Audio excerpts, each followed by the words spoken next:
Hello दोस्तों, मैं हूं रुदिन सोनी। स्वागत है आपका हरदा डिग्री कॉलेज के ऑफिशियल यूट्यूब चैनल में। शुरुआत करते हैं आज की वीडियो की सुविचार के साथ। और सुविचार कहता है कि यदि कोई योजना कार्य ना करे तो वो योजना को बदलिए, लक्ष्य को कभी ना बदलिए, क्योंकि लक्ष्य तक जाने के लिए हो सकता है आपने गलत तरीका चुन लिया हो। तो शुरुआत करते हैं आज की वीडियो की। बात कर रहे थे हम द को हम पढ़ रहे थे। द के काफी सारे रूल्स हम देख चुके हैं, सुपरलेटिव डिग्री में, कॉम्परेटिव डिग्री के पैरेलल कंस्ट्रक्शन में, और भी कई सारे रूल जैसे कि बड़ी नदियों के, सागरों के, महासागरों के, खाड़ियों के नाम के आगे सारा हम देख चुके हैं। एक मजेदार नियम जिसमें ये था, जिसमें मैंने कल आपको बताया था कि द माउंट एवरेस्ट अगर मैं कहता हूं तो ये बात होगी रॉन्ग, क्योंकि माउंट एवरेस्ट एक पीक है, ना कि माउंटेन। और रूल कहता है कि माउंटेन के नाम के आगे हमको द लगाना है, ना कि पीक के आगे। तो माय डियर स्टूडेंट्स, एक बात ध्यान रखेंगे, इस प्रकार से मैं द सतपुड़ा बोल सकता हूं, पर अगर मैं द धूपगढ़ बोलूं तो ये बात होगी रॉन्ग, क्योंकि सतपुड़ा पर्वत की सबसे ऊंची चोटी का नाम है धूपगढ़। वो अपने आप में एक पहाड़ या माउंटेन नहीं है।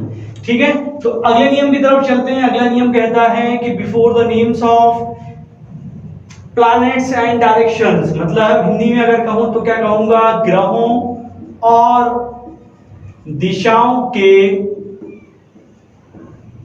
नाम के पूर्व जब भी हम बात करेंगे ग्रहों और दिशाओं की, उनके पहले द लगाना पड़ेगा। जैसे कि मैंने कहा the sun rises in the east, ये बात आपने पढ़ी होगी। ये सेंटेंस बचपन से हम पढ़ते आ रहे हैं। कई बार एग्जाम में भी ये क्वेश्चन आए हैं, कई बार यहाँ पर फिलर आया है वर्ब का, इधर आया है आर्टिकल का। तो मैंने कहा ग्रहों और दिशाओं, तो माय डियर स्टूडेंट्स एक बात याद रख लें कि सूर्य एक ग्रह नहीं है, सूर्य है एक तारा, है ना। पर यहाँ पर द क्यों है वो मैं आपको आगे बताऊंगा। सबसे पहले यहाँ पर देखिए, यहाँ पर हमने द ईस्ट लिखा हुआ है, क्योंकि हम डायरेक्शन की बात कर रहे थे। ऐसा भी कह सकता हूं मैं एक सेंटेंस की the sun sets in the west, ऐसा भी कहा जा सकता है, क्योंकि वेस्ट भी एक डायरेक्शन है।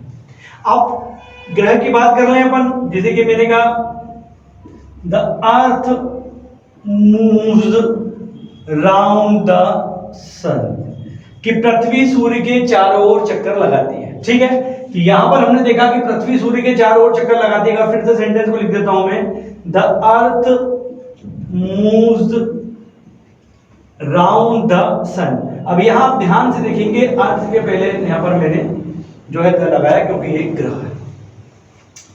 और यहां पर मैंने ईस्ट के पहले लगाया था, क्योंकि ये डायरेक्शन थी, दिशा थी। तो जब भी किसी ग्रह या दिशा का नाम आए, उसके पहले आपको द लगा देना, ये रूल कहता है। परंतु दिशा वाले जो रूल में कई सारी चीजें छुपी हुई, और जैसा कि मैंने आपको कहा भी था कि मेरे वीडियोस में आपको कुछ छुपे हुए हिडन रूल्स या एडवांस रूल कह लें, या कुछ नए नियम जो आपने नहीं पढ़े वो भी सीखने को मिलेंगे। तो देखिए, दिशा के रूप में जब हम डायरेक्शन की बात करते हैं, जब इसके पहले हम द लगा देते हैं, जैसे कि अभी हमने बोला कि भाई the windows open in the west, खिड़कियां पूर्व जो है पश्चिम की तरफ खुलती हैं। तो यहां पर हम दिशा की बात कर रहे हैं, तो यहां पर मैंने द लगा दिया। परंतु जब इसका प्रयोग हम करें, जैसे कि एक एडजेक्टिव और एडवर्ब के रूप में, मान लीजिए एडवर्ब के रूप में करेंगे, तो यहां पर इसका प्रयोग द का प्रयोग नहीं होगा।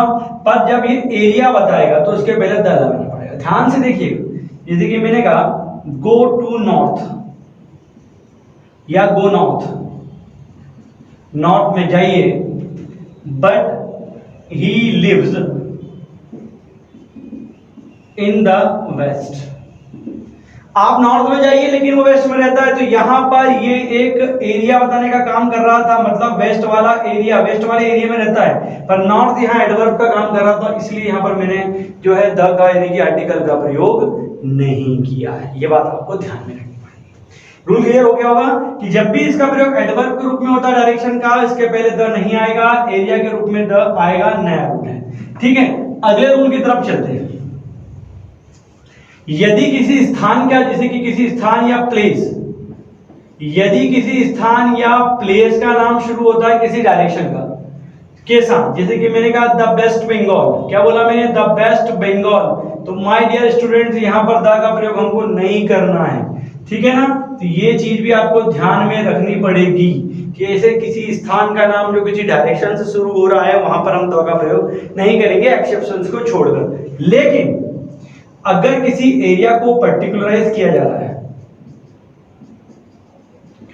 ठीक है, किसी एरिया को पर्टिकुलराइज करना, जैसे कि मैंने कहा द नॉर्थ ऑफ इंडिया, तो यहां पर इंडिया के नॉर्थ की बात मैंने की है, इसलिए यहां पर द लगाया है।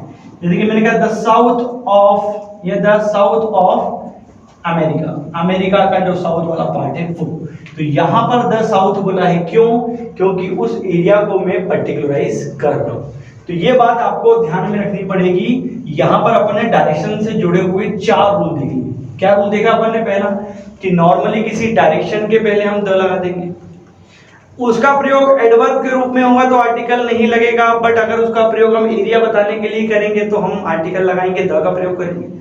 यदि किसी डायरेक्शन से किसी जगह का नाम शुरू हो रहा है, जैसे कि द वेस्ट बंगाल, तो वहां पर द वेस्ट बंगाल नहीं होगा, ये भी हमको ध्यान में रखना पड़ेगा। बट अगर इनका प्रयोग पर्टिकुलराइज करने के लिए करेंगे किसी स्थान विशेष के बारे में, जैसे कि the north of India, the north of UAE, इस प्रकार से, तो वहां पर द का प्रयोग करेंगे। अगले नियम की तरफ चलते हैं। संगीत वाद्यंत्रों के नाम के पूर्व,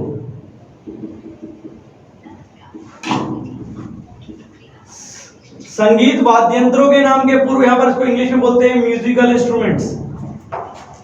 माय डियर स्टूडेंट्स, आपने सुना होगा जब म्यूजिकल इंस्ट्रूमेंट्स की बात करते हैं, जैसे कि मैंने कहा I can play the guitar, मैं गिटार बजा सकता हूं, तो यहां पर द गिटार भी सही है, द फ्लूट यानी कि बांसुरी भी सही है, द तबला भी सही है। इस प्रकार की चीजें यहां पर हम आपका प्रयोग करेंगे द। किसी भी म्यूजिकल इंस्ट्रूमेंट को बजाने के लिए हम जो है प्ले का प्रयोग करते हैं। म्यूजिक प्लेयर देखा आपने, संगीत बजाता है, ठीक है, तो प्ले का प्रयोग करेंगे। बट अगर इनका प्रयोग काउंटेबल नाउन की तरह किया जाए, जैसे कि मैंने कहा आई बॉट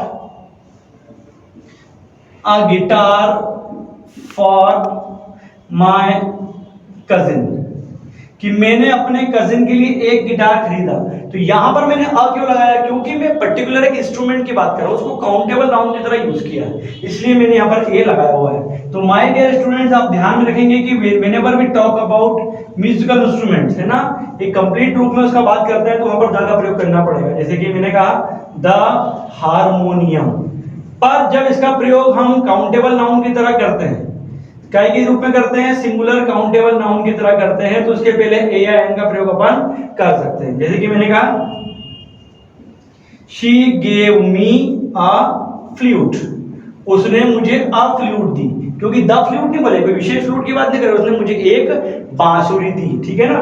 फ्लूट यानी क्या होता है, बांसुरी, क्या मतलब होता है इसका, बांसुरी, ठीक है। तो इसलिए यहां पर मैंने ए का प्रयोग किया हुआ है, ठीक है। अगले नियम की तरफ चलते हैं। अगला नियम कहता है हमारा ऐतिहासिक घटनाओं के पूर्व, है ना, ऐतिहासिक घटनाएं मतलब हिस्टोरिकल इवेंट्स, जैसे कि मैंने कहा the first world war, the battle of Panipat, ठीक है ना, द वॉर ऑफ प्लॉसी, ऐसा भी कह सकता हूं। तो इस प्रकार की ऐतिहासिक घटनाएं जब आएंगी तो उनके नाम के पहले हमको क्या लगाना पड़ेगा, द का प्रयोग करना पड़ेगा, ठीक है ना। फिर सरकारी उपक्रम मतलब गवर्नमेंट ऑर्गेनाइजेशंस, इनके नाम के पहले भी द लगाएंगे, साथ में आर्म फोर्सेस मतलब सेना कह सकता हूं मैं, आर्म फोर्सेस के नाम के आगे भी द लगाना पड़ेगा। जैसे कि मैंने कहा द लेजिस्लेचर, है ना, द जुडिशरी, ये गवर्नमेंट की संस्थाएं हैं, the state bank of India, है ना, द जुडिशरी, इस प्रकार से। अब सेना यानी कि आर्म फोर्सेस की बात कर लें तो कोई सी भी आर्म फोर्सेस हो, जैसे कि मैंने कहा द पुलिस या द नेवी, ठीक है ना, द पुलिस। इस प्रकार से किसी भी आर्म्ड फोर्स की बात करूंगा मैं तो वहां पर मुझे द का प्रयोग करना पड़ेगा along with the government organisation, है ना, द लेजिस्लेचर भी सही है और यहां पर द जुडिशियरी अगर मैं कहूं तो ये भी क्या है, सही है। तो आपको ध्यान रखना पड़ेगा कि गवर्नमेंट के जो उपक्रम हैं उनके नाम के आगे भी हमको द का प्रयोग करना पड़ेगा, ये रूल है।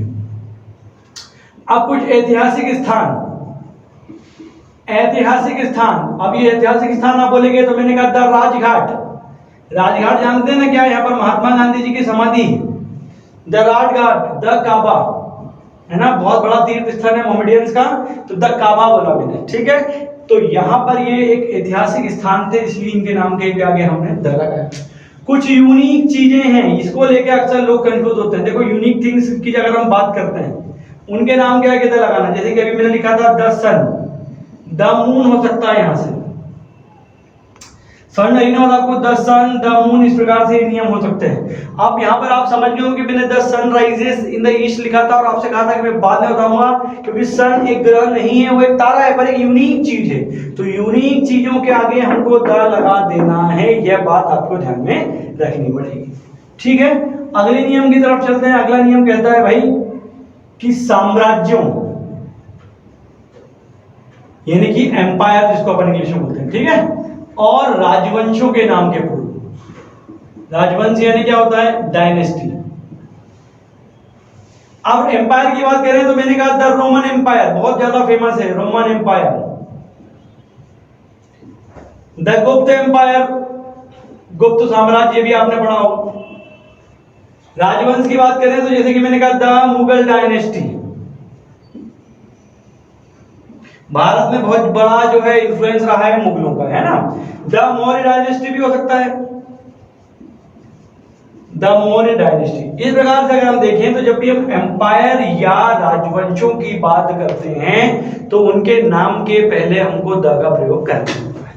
इस प्रकार से अगर हम आगे चलते हैं तो अगले नियम की तरफ देखते हैं कि कुछ विशेष जनजातियां, प्रजातियां या विशेष जातियां कह लेता हूं मैं, नॉर्मल किसी जाति के आगे नहीं, विशेष जातियां की अगर बात कर लो, कुछ विशेष जातियां हैं, जैसे कि मैंने the Negroes, the red Indian, ये कुछ विशेष वर्ल्ड वाइड प्रजातियां हैं, इनके नाम के आगे हमको द लगाना पड़ेगा, क्योंकि ये पूरी कम्युनिटी को शो यहां पर कर रही है।